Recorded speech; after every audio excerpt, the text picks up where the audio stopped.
जब हम आत्मज्ञान की ओर बढ़ने की बात करते हैं तो सबसे बड़ा सवाल ये आता है कि किनके विचार हो।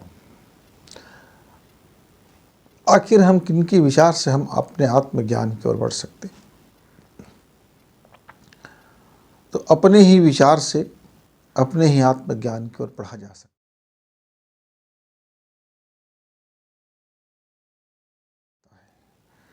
उधार की जब हम विचार लेते हैं उससे मेरा ज्ञान का प्रकाश नहीं खुलता। हाँ, वो मेरे सहायक हो सकते हैं। वो इंगित कर सकता है कि इधर मुझे चलना है। जीवन के दर्शन मुझको अपने जीवन से आता है। मेरे प्राण मेरे सांसों से ही चलती है। मेरी शरीर का ऊर्जा से मेरी शरीर का संचालन होता है।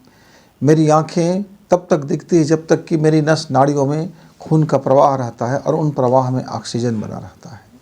मेरी वाणी तब तक बोलती है जब तक कि मेरे शरीर के अंदर में ऊर्जा बना रहता है। तो मित्रों, आत्मज्ञान भी अपने ही विचारों से आती है। हम अक्सर ही कन्फ्यूज हो जाते हैं, धोखा हो जाता है कि जो शास्त्रों में लिखा गया है वो सच बात है। ठीक है, शास्त्रों में लिखा गया है वो सच है, सत्य है। उनके अपने अनुभव हैं, उनके अपने रिसर्च थे, उनके अपना पराकाष्ठा था, उनकी अपनी साधना थी, उनकी अपनी उपासना था, उनके अपने जीवन को समझने का तौर तरीका था, उनका अपना समय था, उनका अपना कालखंड था। मित्रों, जब आज की हम आत्मज्ञान की बात करते हैं तो हम दुनिया भर के उदाहरण देते हैं कि फला ने ऐसा कहा, फला ने ऐसा कहा, फला ने ऐसा कहा, फला ने ऐसा कहा। आपने क्या कहा? आपका जीवन का अनुभव क्या कहता है?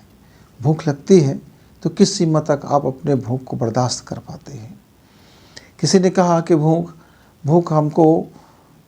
हम भूखे पेट रह सकते हैं, कई दिनों तक रह सकते हैं। उपवास कर लीजिए, भूखे रहिए। अब किसी का भूख की क्षमता है मित्रों 10 घंटा सहने का। कोई बालक है वो 2 घंटा 3 घंटा में भूख लग जाता है। कोई युवावस्था है वो दिन भर भूख से सही जा सकते हैं, व्रत के नाम पर या कुछ नहीं है तब भी। अब बुढ़ापा आ गया शरीर, तो बुढ़ापा शरीर खाता तो कम है, भोजन तो कम लेता है, लेकिन भूख से डर जाता है, उसे भूख बर्दाश्त नहीं होता।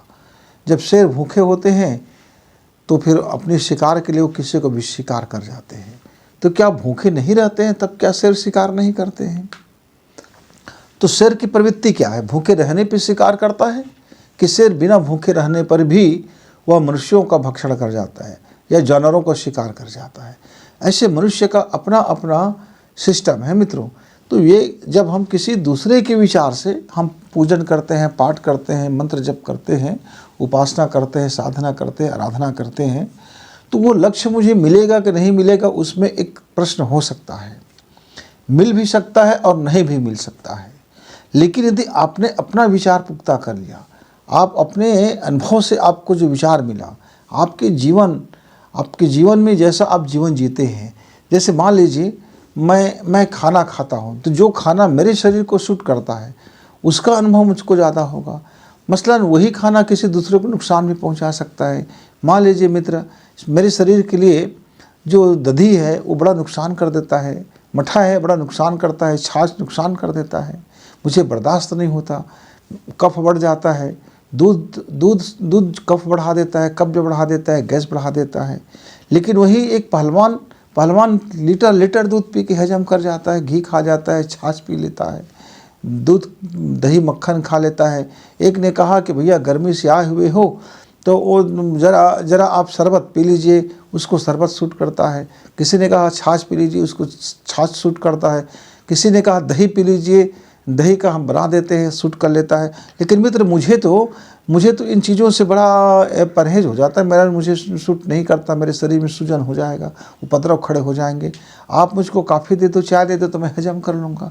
अब भरी दोपहरी में धूप है, बहुत गर्मी है और चाय पीने वाला बंदा चाय पी लेता है।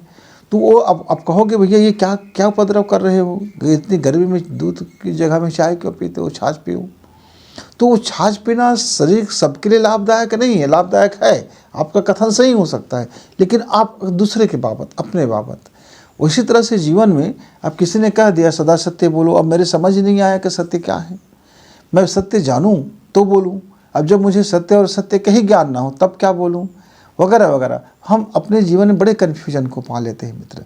तो मैंने अपने गुरु जी से पूछा, गुरुदेव आपने तपस्या करी, वो आपका अपना तपस्या है, तो जो तपस्या में आपको जो विचार मिला वो विचार आपका है, तो मैं भला उस विचार के गहराई को कैसे समझूंगा, मैं उस बात को कैसे समझूंगा। आप कहते हो गायत्री मंत्र कीजिए विश्व का कल्याण होगा, विश्व का कल्याण होगा, पर इस मंत्र को कहने से तो मेरा ही कल्याण नहीं हो रहा है, तो विश्व का कल्याण कैसे हो सकता है।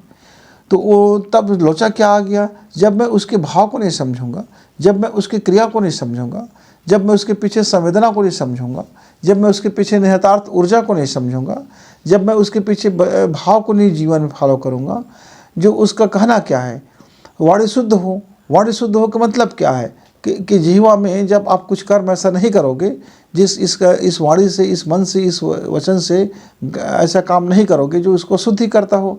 अब किसी ने कहा वाणी शुद्ध करो, तो उसने कहा कि भाई, दूसरे बंदे ने आके कहा कि जी इस वाणी से मांसाहार मत करो, अशुद्ध हो जाता है, और शाकाहारी व्यक्ति का वाणी शुद्ध होता है। अब मित्रों मेरे हिसाब से मैं कन्फ्यूजन में आ गया। वाणी तो न तो मांसाहार से शुद्ध होता है, न शाकाहार से शुद्ध होता है। वाणी तो शुद्ध होता है आपके कर्मों से, कि आपके कौन तरीके से वचन बोलते हैं, किस तरीके से बात करते हैं, कितने सच्चाई भरा होता है, कितना झूठ भरा होता है, कितना लफ्फाबाजी होता है, कितने उधार के होते हैं, कितने अनुभव के होते हैं, उसको आप कितना पालन करते हो, कि कितना बघाड़ते हो, केवल वो उससे वाणी की शुद्धता होगी। पर अपने अपने विचार हैं, अपने अपने ज्ञान हैं, अपने अपने अनुभव हैं।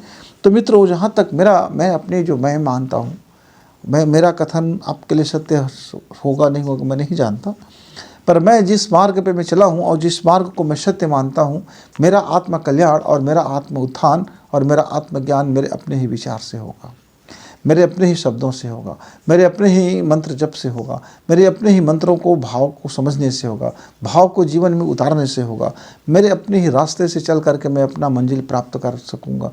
तो मेरा विचार से ही मेरा आत्मज्ञान होगा, मेरा विचार से मेरे आत्मज्ञान में वृद्धि होगा, ऐसा मैं मानता हूँ। और मैंने जीवन में इसको फॉलो किया और समझा, और मुझको मेरे विचार से मैंने आत्मज्ञान की प्राप्ति की। हर क्षण आपको आत्मज्ञान की प्राप्ति की ज़रूरत होता है। ऐसा नहीं कि मैं बहुत बड़ा आत्मज्ञानी हूँ, अब मुझको ज़रूरत नहीं है। वो तब तक के लिए आत्मज्ञान था जब तक अभी जब आपने बोल लिया। अब उसके बाद आज का क्षण, आने वाला 1 घंटा के बाद में हो सकता है कि आपका अनुभव चेंज हो जाए, आपका थॉट बदल जाए, आपकी जीवन सोच के देखने के तरीका बदल जाए, आपका रहन सहन बदल जाए, आपका खान पान बदल जाए, आपका स्वास्थ्य बदल जाए। जैसे ही स्वास्थ्य बदलेगा तो विचार भी बदल सकता है। यदि आप मुकम्मल स्वस्थ हो, धन है, आपके पास कोई कमी नहीं है, तो आपको दूसरा विचार होगा। अभी आपने किसी के 1 लाख का बेईमानी कर दिया, अब आपका विचार बदल जाएगा। आपके सामने में 2 करोड़ का लाभ दिख रहा है, तो हो सकता है आपके विचार में कुछ बदलाव आ जाए। हर मामले में, खान पान, रहन सहन, चाहे धर्म हो, मौत हो, प्रिय हो, आनंद हो, प्रेम हो, ज्ञान हो, चाहे जलन हो, चाहे विश्वास हो, सभी क्षेत्र में आपका ही विचार आपके आत्मज्ञान को वृद्धि करेगा। जिसको मैं प्रेम कहूँगा, हो सकता है वो आपके लिए प्रेम ना हो, आपके विचार से प्रेम ना हो। इसलिए मित्रों, आप बाहर के लोगों से जो उधार के जो ज्ञान प्राप्त करते हैं, उससे मेरा आत्मज्ञान का वृद्धि नहीं होगा।